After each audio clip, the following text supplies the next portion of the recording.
And this is by far the most cutting statement made in recent times, Thomas Jefferson, because this is what we find ourselves in today. I believe that banking institutions are more dangerous to our liberties than standing armies. If the American people ever allow private banks, remember all our banks in the world, virtually all the banks are private banks, private corporations, whose interest is making profit at all cost.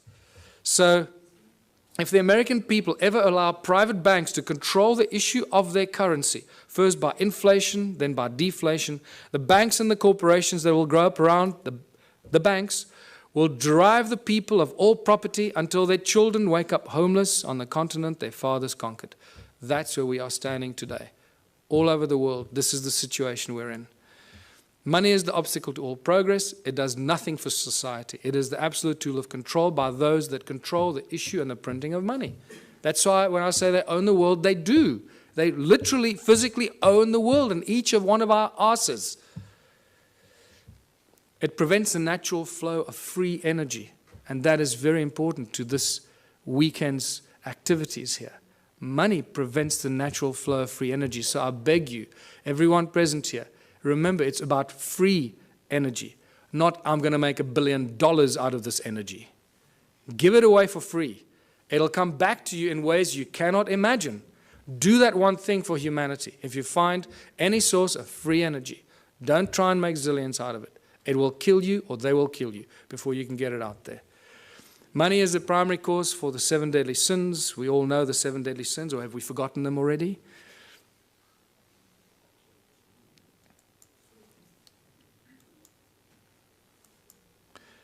It's not the love of money. Many people ask, oh, it's just the love of money. Money, there's nothing wrong with money, man. It's just a form of exchange. You know, we're so poisoned that we try and argue for it. We try and defend it. That's how poisoned our minds have become. It's incredible. It's not the love of money. It's the mere presence of money that causes all these problems. If you take money out of the system, all this stuff suddenly and miraculously vanishes. So what is the solution? If it's the mere presence of money or the love of money, of all of the above, what are we going to do to solve the problem? The answer is so blatantly obvious. Remove money. Just get rid of it. Get rid of it. What do we need it for? It's causing all the strife in our lives. It's destroying our planet. The mines are raping our Mother Earth, taking out the precious guts out of our Gaia and distributing it around the world to people that claim they own it. It's sick.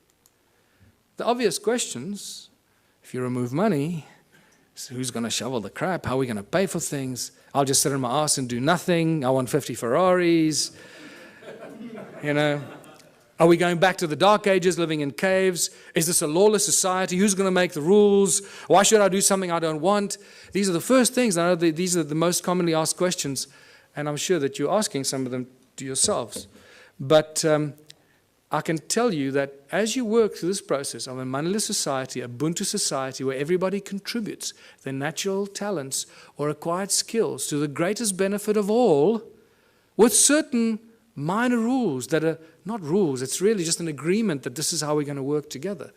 The moment you start working in that kind of community, the abundance is so spectacular that we, right now, cannot imagine it. It is not possible for us to imagine it until you start immersing yourself in this kind of thinking. And I call these the Ubuntu communities, as I said, where everyone contributes their natural talents or acquired skills for the greater benefit of all in the community. A new social structure for a new world and a new age. Abundance for all beyond our wildest belief. There are 5 mantras, 5 key points to the Ubuntu society. And it's not barter or trade. Everybody often jumps, a lot of people jump to the conclusion, think, oh, let's go back to barter. No. He who has more to barter or trade will eventually rule the roost. So you can't go to that system. If you have nothing to trade, what are you going to say? Well, I got nothing to trade, so I'll have to, kiss your butt. No. So the Ubuntu contribution mantra is the 5 points. No money, no barter, no trade, no value attached to anything greater or lesser than anything else. Because why? Each one of our contributions should be and is equally valuable. If you start telling, well, I'm a doctor, my time is more valuable than yours, you're barking up the wrong tree, brother. Okay. So, and the final one, where everyone contributes for the greater benefit of all in the community, because that is how you get rewarded. You get rewarded by the recognition of the people in your community. Isn't that the highest reward everybody wants and is trying to buy with money, is recognition and respect of others? In essence, ultimately, that's what most people really want, is just to be loved and recognized for what they've done. And they think they can use money to do that. And then when they make a lot of money, they get zillions in the bank, then they suddenly realize, oh, well, nobody loves me anymore. They all want to take my money. So let me spend my money and then people will love me. And that's generally what happens when they start paying for things and people love them more, when they start giving it away. So, united Ubuntu communities. In unity we thrive and anything is possible. Anything is possible. A world without money. There's no crime, no envy, no gluttony, no greed, no hoarding, no hierarchy. And the whole Ubuntu, the Ubuntu movement and the Ubuntu party has no hierarchy. Communities look after themselves. We have no central government. We don't have any central assholes trying to tell you how you should be running your life. No obstacles to any kind of progress, because the solutions are simple, and there are many bright minds here. We all know what the solutions are, what should be done to solve the problems, and somehow our politicians just can't get it right. They keep screwing it up, you know? So don't ask the politicians to solve it. Give it to the scientists, give it to the farmers, give it to the engineers. They'll solve the problems for us. Ordinary people will. Politicians will do nothing. Transition will have to occur in simple steps that flow from one to the other. We can't go from zero to hero. We can't go from a moneyless-driven, capitalistic, consumeristic monster to a moneyless society that lives in harmony and zen, right? It's not going to happen. So if you go onto my website, the ubuntuparty.org.za website, I've started posting a number of papers on how the transition will take place. There's not time for it now, so I ask you, please go onto our website and check it out. It's beautiful.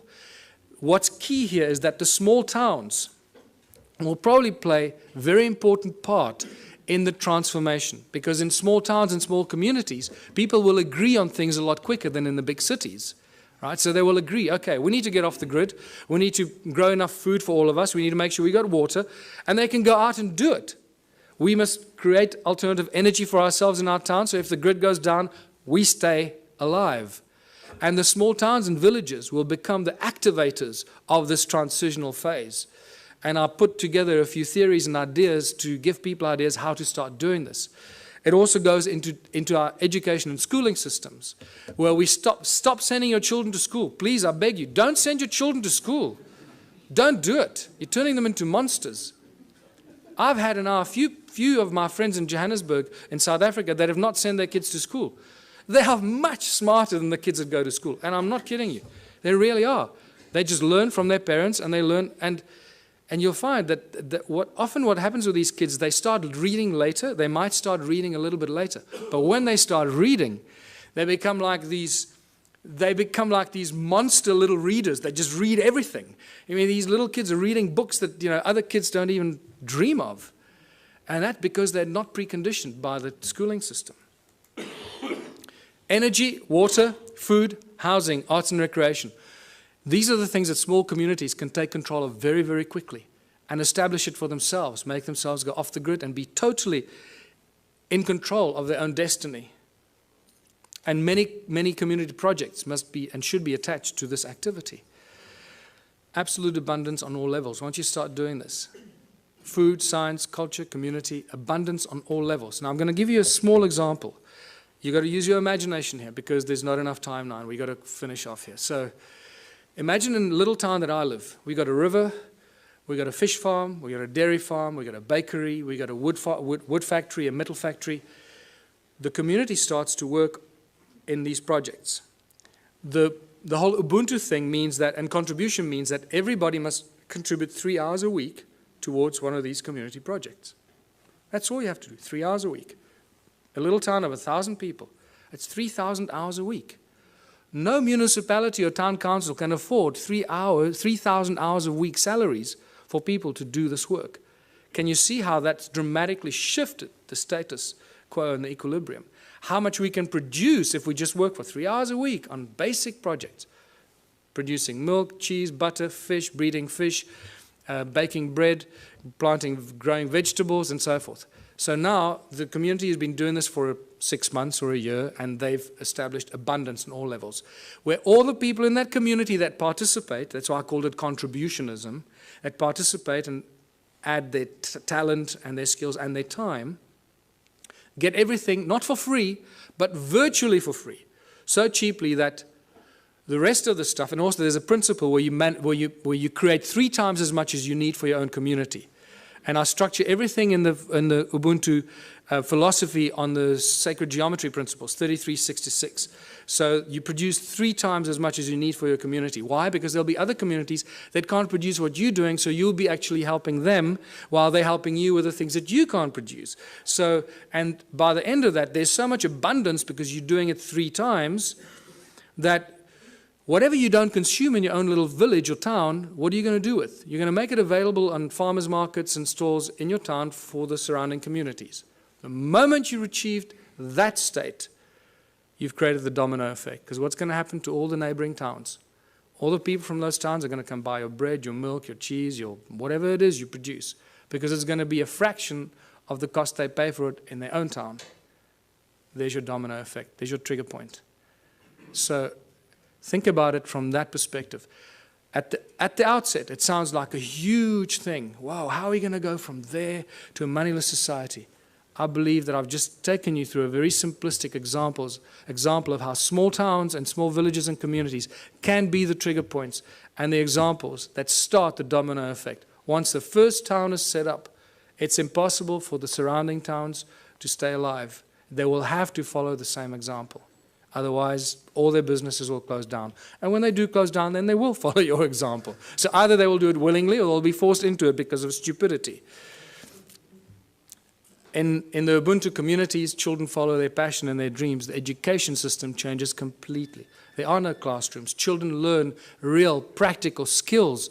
So by the age of 16, they've done everything. They've baked the bread. They've worked in nuclear laboratories. They've built rockets. They've built homes. They've built earthships. They've planted seedlings and grown fruit. And they'll be so wise by the time you're 16 because you've had all this experience. You'll be smarter than all the professors in the world thrown together today. So,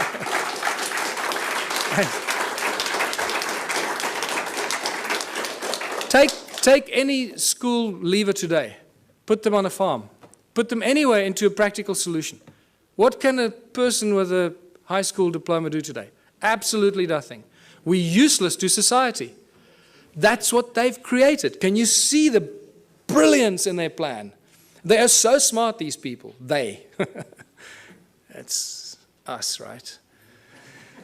So we are so smart that we're doing this to ourselves, right? Where we create our children, turn our children into these little, we lock them up in jails for 12 years, most precious years of their life, and then throw them out to start all over again and be totally open to manipulation and control.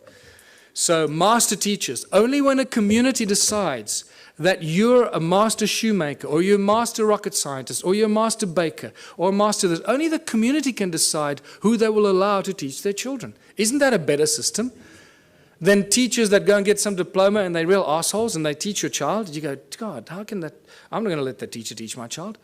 The community will have the final say. So when I say decentralized government, that's how fine it becomes.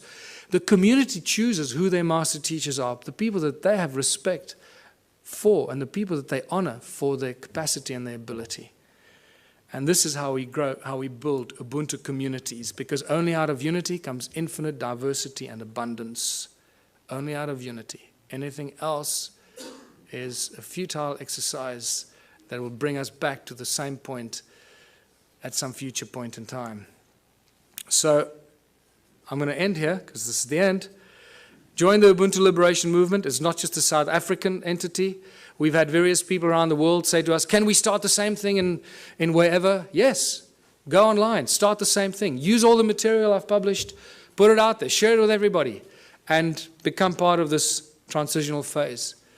And thank you for listening. I hope I gave you some food for thought.